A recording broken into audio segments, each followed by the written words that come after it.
நண்பர்களுக்கு வணக்கங்க. இது வரைக்கும் பார்த்தீங்கன்னா டிரான்ஸ்ஃபார்மர்ஸ் எவ்வளோ டைப் நம்ம சேனலில் காமிச்சிருப்பாங்க. ஸோ இது வந்து ஒரு oil cool type 3 phase isolation டிரான்ஸ்ஃபார்மருங்க. இதோட வோல்டேஜ் ரேஞ்ச் பார்த்தீங்கன்னாங்க 400/400ங்க. தட் மீன்ஸ் உங்களுக்கு 1:1ன்னு சொல்லுவாங்க. ஸோ இந்த மாதிரி டிரான்ஸ்ஃபார்மர் நாங்கள் எப்படி பண்ணுறோம், ஸோ எந்த மாதிரியெல்லாம் டெஸ்ட் பண்ணுறோம் அப்படின்றத பார்க்க போகிறேங்க.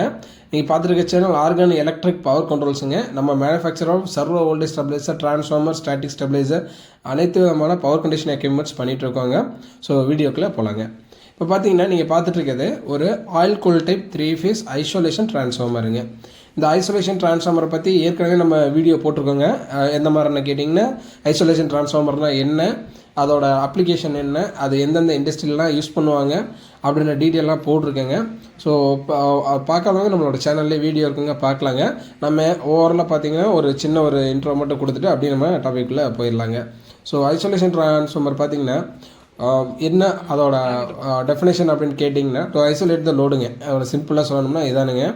ஸோ செகண்டரி சைடு பார்த்தீங்கன்னாங்க செப்பரேட்டாக உங்களுக்கு ஒரு எர்த்திங் கொடுத்துருப்பாங்க. ஸோ அது வந்து எந்த விதமான ஸ்ட்ரைக் ப்ரைமரியில் ஆனாலும், ஸ்ட்ரைக் மீன்ஸ் எந்த விதமான இது வந்து ப்ரைமரியில் வந்து அப்பியர் ஆனாலும் அதை வந்து செகண்டரி பக்கம் அலோவ் பண்ணாதுங்க. அது டோட்டலாக பார்த்தீங்கன்னா மேக்னெட்டிக்காக உங்களுக்கு காயில் மட்டும் கப்புல்டாக இருக்குங்க. அதர்வைஸ் உங்களுக்கு எர்த்திங்கில் செப்பரேட்டாக இருக்குங்க. எர்த்திங் செப்பரேட்டாக இருக்கும்போது உங்களுக்கு நியூட்ரல் டு எர்த்து கம்பல்சரி 0 இருக்குங்க. ஸோ அதுதான் மிஷினரிக்கு தேவைங்க. ஸோ அதுதான் இந்த ஐசோலேஷன் டிரான்ஸ்ஃபார்மருங்க. இந்த ஐசோலேஷன் டிரான்ஸ்ஃபார்மர் பார்த்தீங்கன்னா எல்லா டைப் ஆஃப் இண்டஸ்ட்ரியிலையும் யூஸ் பண்ணுவாங்க. ஐசோலேஷன் டிரான்ஸ்ஃபார்மர் இல்லாத இண்டஸ்ட்ரியே இருக்காதுங்க, மிஷினரியும் இருக்காதுங்க. ஸோ நம்ம இன்றைக்கி பார்க்கக்கூடிய வீடியோ என்னென்னு பார்த்தீங்கன்னா, இது ஒரு மேலோட்டமான வீடியோ தாங்க. இதை பற்றின டீட்டெயிலான வீடியோ வந்து ஒன்று பின் ஒன்று நம்ம போடலாங்க. ஸோ இப்போ நாங்கள் பார்த்துருக்கிறது பார்த்தீங்கன்னா, இது வந்து ஒரு 200 kVA ஐசோலேஷன் டிரான்ஸ்ஃபார்மருங்க. ஸோ இதில் எந்த மாதிரி டெஸ்ட்டெல்லாம் நாங்கள் பண்ணுறோம் அப்படின்றத நம்ம இப்போது வந்து வீடியோவில் காமிச்சிக்கிறோங்க. ஸோ இதில் எல்லா டெஸ்ட்டும் நாங்கள் வீடியோ எடுக்கலைங்க. ஸோ 1-2 டெஸ்ட்டு மட்டும் நாங்கள் வீடியோ எடுத்துருக்கோங்க. லைக் ஹச்வி டெஸ்ட்டு, இந்த மாதிரி ரேஷியோ டெஸ்ட்டு, இதெல்லாம் வீடியோ எடுத்திருக்கோம். ஸோ நார்மலாக பார்த்தீங்கன்னா டிரான்ஸ்ஃபார்மரில் நிறைய டெஸ்ட்டு கண்டக்ட் பண்ணுவாங்க. டெஸ்ட்டில் நிறைய டைப் இருக்குங்க. ரொட்டீன் டெஸ்ட்டு, டைப் டெஸ்ட்டு நிறைய இருக்குதுங்க ஆஸ் பர் நாம்ஸுங்க. ஸோ ஓவராலாக நம்ம ஒரு டிரான்ஸ்ஃபார்மர் மேனுஃபேக்சரிங் பண்ணும்போது என்னென்ன டெஸ்ட்டெல்லாம் நம்ம கம்பெனியில் நம்ம வந்து பண்ணுவோன்றதை நான் உங்களுக்கு சொல்கிறேனுங்க. ஸோ ஃபர்ஸ்ட் ஆஃப் ஆலுங்க ரேஷியோ டெஸ்ட்டுன்னு சொல்லுவாங்க. வைண்டிங் ரெசிஸ்டன்ஸுக்கு கால்குலேட் பண்ணுறதுக்கு ஒரு டெஸ்ட்டுங்க, அது வைண்டிங் ரெசிஸ்டன் டெஸ்ட்டுன்னு சொல்லுவாங்க. ஸோ ஷார்ட் சர்க்யூட் டெஸ்ட்டு பண்ணுவாங்க, ஓப்பன் சர்க்யூட் டெஸ்ட் பண்ணுவாங்க. ஸோ டயல்ட்ரிக் டெஸ்ட்டுன்னு சொல்லிட்டு ஒரு டெஸ்ட் இருக்குதுங்க, அதையும் ஒன்று பண்ணலாங்க.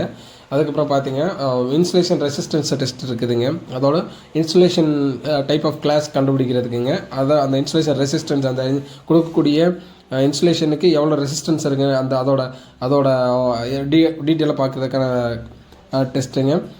டெம்பரேச்சர் ரைஸ் டெஸ்ட்டுங்க, இது ரொம்ப மெயினுங்க. அதுக்கப்புறம் பார்த்தீங்கன்னா சில இதில் பார்த்தீங்கன்னா வேக்கம் டெஸ்ட் பண்ணுவாங்க. அப்புறம் சில இதில் பார்த்தீங்கன்னா உங்களுக்கு ஆனோட டேப்பிங் கொடுத்துருந்தாங்கன்னா ஆனோட டேப்பிங் பண்ணி சேஞ்ச் பண்ணி நம்ம டெஸ்ட் பண்ணுவாங்க. வெக்டார் குரூப் கொடுத்துருந்தா வெக்டார் குரூப் டெஸ்ட் பண்ணுவாங்க. ஸோ இது ஒவ்வொரு டெஸ்ட்டை பற்றின உங்களுக்கு டீட்டெயில் வந்து ஒவ்வொரு வீடியோவாக நான் வரக்கூடிய வீடியோக்களில் அப்டேட் பண்ணுறேங்க. ஸோ நம்ம கம்பெனியில் மெயினாக பார்த்தீங்கன்னா நார்மலாக ப்ரைவேட் கம்பெனியை தவிர்த்துட்டுங்க கவர்மெண்ட்டுக்கு நிறைய பண்ணிகிட்ருக்காங்க. இந்தியன் ரயில்வேஸ், HAL, ICF, உங்களுக்கு இந்தியன் நேவி, அது மாதிரி நிறையா பண்ணிகிட்ருக்காங்க. இதுவும் ஹையர் கேவி, அதாவது ஸ்டார்டிங் 2 kVலேருந்து 2000 kVA வரைக்கும் நம்மள்ட்ட டிரான்ஸ்ஃபார்மர் மேனுஃபேக்சரிங் பண்ணிக்கலாங்க. காப்பர் வெயிண்டிங்லாம் இருக்குதுங்க. அலுமினியம் வெயிண்டிங் கேட்டிங்களா, அலுமினியம் வெயிண்டிங்லாம் பண்ணி கொடுப்பாங்க. ஸோ வாரண்டி ப்ளஸ் ஆயில் எல்லாத்தோடையும் சேர்த்து டிரான்ஸ்போர்ட்டேஷன் எல்லாமே நாங்களே பண்ணி கொடுக்குறோங்க. ஸோ இதை பற்றின டீட்டெயில்ஸ் நிறையா வேணும்னா உங்கள் கம்பெனிக்கு ஐசோலேஷன் டிரான்ஸ்ஃபார்மர் வேணும்னா நம்ம கம்பெனியை காண்டாக்ட் பண்ணுங்கள். ரொம்ப நன்றிங்க. தேங்க்யூ.